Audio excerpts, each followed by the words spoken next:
Et bonjour à tous. On se retrouve à la fin du play-in de CMSI 2025. Et coupons directement cette vidéo en deux parties. Première partie, le résumé de ce qui s'est passé pendant ce play-in.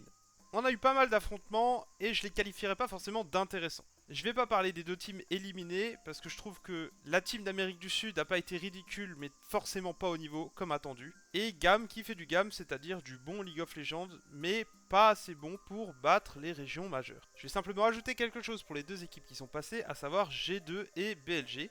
En commençant par BLG parce qu'il n'y a pas grand chose à dire à part que, ils sont en forme, en tout cas contre les petites équipes. Tomber contre BLG, c'est pas un cadeau, et on y reviendra. Alors que G2, beaucoup moins. Honnêtement, ils ont pas affiché un très gros niveau, et je sais pas si c'est tout simplement nos attentes qui sont trop hautes, parce qu'on a l'habitude d'un G2 qui est une powerhouse européenne, qui a les meilleurs joueurs occidentaux à chaque poste, ce qui n'est pas le cas cette année, et c'est une des premières années depuis longtemps où c'est pas le cas. Je pense qu'à la fois nos attentes sont trop hautes et que le roster a underperform, honnêtement. Les performances de tous les joueurs sont en deçà de ce qu'on attend. Il y a peut-être Caps et Scumond qui sont moins pires que leurs teammates. Caps joue pas trop mal et Scumond étant un rookie, on n'attend pas à ce qu'il performe stratosphériquement. Mais la bot lane, c'était un désastre face à Gam. Et la top lane, c'était un désastre dans le premier BO face à Furia. On espère qu'ils vont remonter le niveau, parce que la prochaine étape, c'est Genji. Et si c'est comme ça, c'est 3-0, 3 fois 20 minutes. Mais on prend un peu d'avance sur la deuxième étape de cette vidéo, qui est qu'est-ce qui nous